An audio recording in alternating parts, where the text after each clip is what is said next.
బంగారం, బ్యాంకులు, ఇతర ప్రైవేటు సంస్థల్లో ఉన్న విడిపించి కొనబడును. కొమ్మూరి గోల్డ్, ఆంధ్ర మరియు తెలంగాణ. నమస్తే, వెల్కమ్ టు మనం టీవీ. ప్రస్తుతం మనతో పాటు ఉన్నారు ఫ్లవర్ థెరపిస్ట్ అజయ్ గారు. హలో అండి. నమస్తే. నమస్తే అండి. సార్, నీ పెయిన్స్ గురించి తెలుసుకుందాం. సో జనరల్గా ఇందాక మనం డయాబెటిక్ మాట్లాడుకున్నట్టు ఇది కూడా అంతే.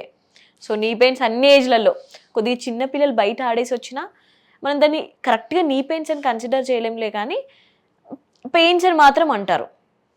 సో ఎలా తగ్గించుకోవాలి ఏంటి అంటారు? ఫ్లవర్ థెరపిస్ట్ మెడిసిన్ కానీ లేదా ఇంట్లో ఏదైనా చిట్కాలు కానీ? బేసికల్గా ఇంతకుముందు 70-75 దాకా నీ పెయిన్ గురించి ఎవరు మాట్లాడేవాళ్ళు కాదు. అవును. సడన్గా ఇప్పుడు మారిపోయింది ఏంటంటే, ఒకటి డైట్ చాలా మారిపోయిందండి. హెల్తీ డైట్ కాస్త అన్హెల్తీ డైట్లోకి షిఫ్ట్ అయిపోయాం. మెయిన్గా ఏంటంటే అగ్రికల్చర్ నుంచి ఇండస్ట్రీ వైపు డైట్ షిఫ్ట్ అయింది మంది, ఎవరు నోటీస్ చేయకుండా. ఇప్పుడు పిల్లలకు బలం రావాలి, పాలు తాగిపించండి రోజు అని చెప్పి అడ్వర్టైజింగ్. బలం ఉండాలి, గుడ్డు తినిపించండి, చికెన్ తినిపించండి, వారం మంచిగా ఉన్నాయంటే అది కూడా అన్ని అది లేదు కాబట్టి ప్రాబ్లమ్స్. ఇప్పుడు ఎగ్స్ తిన్నా సార్, ఆ ఎగ్స్ కూడా అంత మంచిగా ఉండట్లేదు కదా. నాటుకోడి గుడ్లు తింటే బాగానే ఉంటుంది. ఈ పౌల్ట్రీ ఎగ్స్ తినడం వల్ల బోన్స్ వీక్ అవుతున్నాయి. ఈ డైరీలో వచ్చే మిల్క్ తాగడం వల్ల లాక్టోజ్ ఇంటాలరెన్స్ వస్తుంది. ఈ వెయ్యి ప్రోటీన్, మిగిలిపోయిన మిల్క్ అంతా కూడా వెయ్యి ప్రోటీన్ చేసి మళ్ళీ ప్రోటీన్ షేక్స్ కింద అమ్ముతున్నారు. మజిల్ పెరుగుతుంది కానీ ఇది వీక్ అయిపోతుంది. ఇప్పుడు మీరు chicken one of the biggest sources అని చెప్పుకోవచ్చు బోన్ డెన్సిటీ తగ్గిపోవడానికి.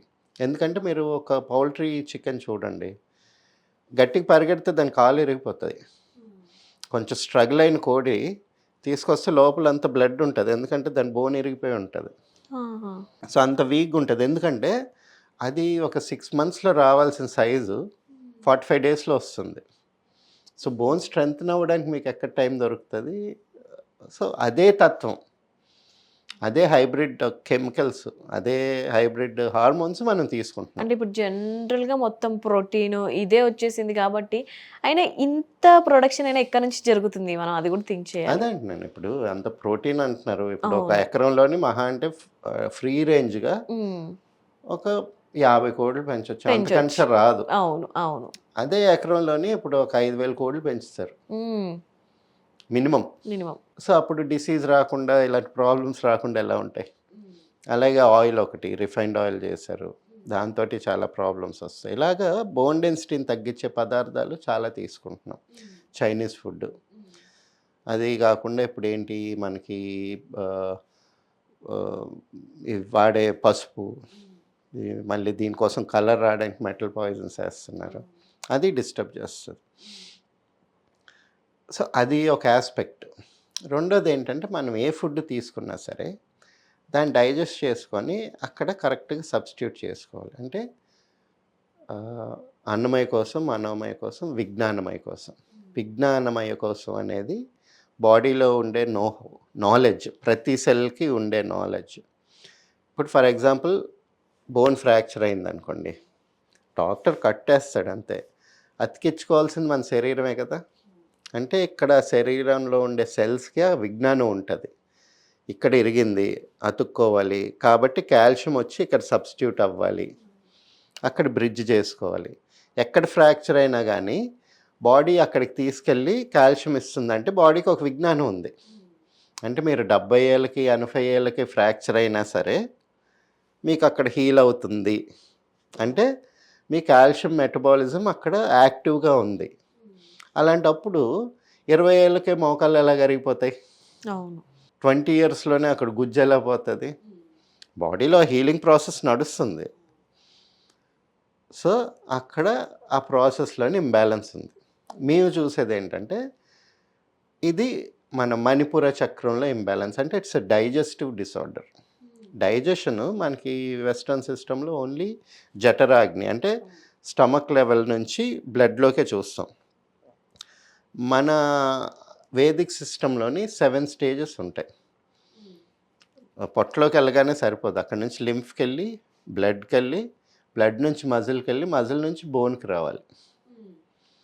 సో ఈ 4th ప్రాసెస్లోని మజిల్ నుంచి బోన్కి. సో ఇప్పుడు మజిల్ యాక్టివిటీ కావాలనుకోండి, ఎక్సర్సైజే చేస్తున్నాం, సో అది బర్న్ చేయడానికి స్ట్రెంగ్త్ కోసం ఎముకల్లో ఉన్న కాల్షియంని మజిల్ అబ్జర్వ్ చేసుకుంటుంది. అబ్జర్వ్ చేసుకొని ఆ పని అయిపోయిన తర్వాత మళ్ళీ బ్లడ్ ద్వారా దాన్ని సబ్స్టిట్యూట్ చేస్తుంది. అవును. ఎప్పుడైతే మనం ఓవర్ ఎసిడిక్ ఫుడ్స్ తీసుకుంటామో, అసిడిటీని పెంపొందించేవి లేదా ఇది హార్మోనల్ ఇంబ్యాలెన్స్ అంటే వే ప్రోటీను, ఎస్ట్రోజను, ఈ పౌల్ట్రీ ప్రోడక్ట్స్, డైరీ ప్రోడక్ట్స్, ఈ హార్మోనల్ ఇంబ్యాలెన్స్ క్రియేట్ చేసేవో, ఓవర్ హీట్ చేసేవో తీసుకున్నప్పుడు ఆ కాల్షియం అయితే బోన్లోంచి బయటకు వచ్చి వర్క్ అవుతుంది, కానీ మళ్ళీ రీసబ్స్టిట్యూట్ అవ్వదు, మళ్ళీ బోన్లోకి వెళ్ళదు. అక్కడ మీకు వీక్నెస్ వస్తూ ఉంటుంది, ఆస్టియోపోరోసిస్ వస్తుంది. కొంతమందికి ఏంటి అన్నెసరీ సబ్స్టిట్యూషన్ అక్కడ, అంటే ఇప్పుడు ఎముకలు ఇలా లావ్ అయిపోతుంటాయి, ఆర్థరైటిస్, రుమటాయిడ్. అక్కడ ఏంటి, ఇక్కడ బోన్ దగ్గర కూడా ఇది ఇరిగిపోయిందేమో అని బాడీ అనుకుంటుంది. సో అది ఒక మెటబాలిక్ ఇంబ్యాలెన్స్. అంటే ఇది ఒక డైజెస్టివ్ ప్రాసెస్ కింద చూస్తాం, ఎందుకంటే conversion from inorganic calcium to organic calcium. So ఇది మనం మణిపుర చక్రంలో ఇంబ్యాలెన్స్ కింద మనం చూసి ఇస్తాము. ఒక 3 months to 4 monthsలోని యాక్చువల్ హీలింగ్ అవుతుంది. ఇట్స్ నాట్ దట్ ఏదో పెయిన్ కిల్లర్ లాగో ఏవో పనిచేసేవి కాదు. సో ఎవరైనా కానీ మోకాళ్ళ నొప్పులు ఉన్నప్పుడు they should not give up. First of all exercise చేయాలి. అందరూ కంపల్సరీగా ఏదైనా మాక్సిమం నీ పెయిన్స్ వల్ల ఎక్సర్సైజ్ అవాయిడ్ చెయ్యరు, చేస్తారు.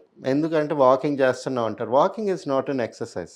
వాకింగ్ మనం కరెక్ట్ పోస్చర్ మెయింటైన్ చేయకపోతే అవును, అది కాదు, ఇది అవుతుంది. అందుకనే మేము మెల్లిగా లైట్గా స్విమ్మింగ్తో స్టార్ట్ చేసి, లైట్గా సైక్లింగ్ చేసి, సపోర్టెడ్ స్క్వాట్స్. బెస్ట్ ఏంటంటే అండి, రోజు ఒక 3 నిమిషాలు గోడకొచ్చి చేయగలిగితే ఏ స్టేజ్లోనైనా కానీ మోకాళ్ళ నొప్పులు రావు.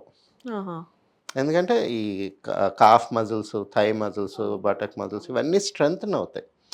గట్టిగా ఉన్నప్పుడు దే హోల్డ్ యువర్ పోస్చర్ స్ట్రైట్గా. మనకి ఆ మజిల్స్ వీక్ అయినప్పుడే ఇలాగా ఏలాడబడినప్పుడు ముందుకు నడిచో వెనక్కి నడిచో అసలు ఎంతమంది మెట్లు ఎక్కగలుగుతున్నారండి? ఒక ఫ్లోర్కి కూడా లిఫ్ట్ తీసుకునే వాళ్ళు ఉన్నారు. సో మన లోవర్ ఎనర్జీని వాడట్లేదు. The human body was built to run non stop for at least, ఇప్పుడు ఐరన్ మ్యాన్ వీళ్ళు చేసే వాళ్ళు ఉంటారు, వాళ్ళు మనుషులే కదా, రోజంతా ఆగకుండా పరిగెడతారు ఉంటారు. అవును, మనం ఎందుకు చేయలేకపోతున్నాం అది. అండ్ ఎప్పుడన్నా ఈ మనకి నల్లేరు అంటాం, నల్లేరు అది చాలా బాగా ఎఫెక్టివ్గా పనిచేస్తుంది. ఈవెన్ ట్రైబల్స్ కూడా తింటూ ఉంటారు. నీ పెయిన్స్కి నెలకు ఒకసారి నీ స్ట్రెంగ్త్ చేస్తుంది. ఎలాంటి యాక్సిడెంటల్ సిచ్యువేషన్స్ ఏ ఉన్నా సరే ఆ నల్లేరు తింటే నెలకు ఒకసారి, అది పచ్చడిలాగా, అంటే రోటి పచ్చడి అంటాం, రోటి పచ్చడి చేసుకొని నల్లేరు పచ్చడి తింటే జాయింట్ గట్టిగా ఉంటుంది, దాంతో ఆ గుజ్జు పడుతుంది. సో ఫ్లెక్సిబిలిటీ, అవునండి, దానివల్ల బాగా హెల్ప్ అవుతుంటుంది మనకి. సో ఈ నల్లేరు పచ్చడి ఇలాంటివి తీసుకోవాలి. ఇంకొకటి ఏంటంటే డైట్లోని ఎక్కువ మనం ఈ మధ్య మానేసాం, ఈ అంత పాలిష్డ్ అయిపోతుంది. అవును అవును అవును. బేసికల్గా మనకి బోన్లోకి కావాలంటే వీళ్ళు కాల్షియం ట్యాబ్లెట్స్ అవి ఇస్తారు, దాంతో లాభం ఉండదు. శుద్ధ ముక్కలు తిన్నా, కాల్షియం ట్యాబ్లెట్స్ తిన్నా, it's in an inorganic form. ఇప్పుడు ఇన్ఆర్గానిక్ ఫామ్లో కాల్షియం ఎక్కడ, క్యారెట్, బీట్రూట్, క్యాబేజ్, కాలీఫ్లవర్ వీటిలో ఎక్కువ ఉంటుంది కాల్షియం, కానీ అది బోన్కి వెళ్ళదు. ఇన్స్టెడ్ అదేంటి, మీకు కిడ్నీ స్టోన్స్ ఇవన్నీ ఫార్మ్ అవ్వడానికి ఎక్కువ ఛాన్స్ ఉంటుంది. సో మనకు ఆర్గానిక్ ఫామ్లో కాల్షియం ఉండే సోర్సెస్ కావాలి. ఇంతకుముందు చిరుతిండ్లు ఏం పెట్టేవాళ్ళు పిల్లలకి, ఆకలేస్తుందని కానీ ఏవో గుగ్గిలు పెట్టేవాళ్ళు, శనగలో, అలచందలో, ఉలవలో ఏవో ఒకటి రోజు కొంచెం నానబెట్టి ఉడకబెట్టి పొట్టుతోటి ఉన్న పప్పులు ఇచ్చేవాళ్ళు. అదే స్నాక్స్. దానిలోనేంటి, ఆ పొట్టులోని మనకి కాల్షియం ఉంటుంది ఆర్గానిక్ ఫామ్లో, readily substituted. So bone density పెరగాలన్నా, అలాగే హెయిర్ గ్రోత్ కరెక్ట్గా ఉండాలన్నా ఈ పొట్టుతో ఉన్న పప్పులు తీసుకున్నప్పుడు అది స్ట్రెంగ్త్ వస్తుంది అనమాట. ఎందుకంటే హెయిర్ కూడా it's byproduct of the bone.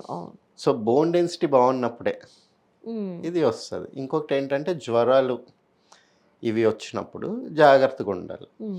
So ఓవర్గా పుష్ చేసినప్పుడు ఇదంతా డ్యామేజ్ చేసుకోకుండా ఆ బోన్ దీన్ని మెయింటైన్ చేసుకుంటూ ఉన్నప్పుడు ఆర్థరైటిస్ని మనం రాకుండా చూసుకోవచ్చు. Thank you.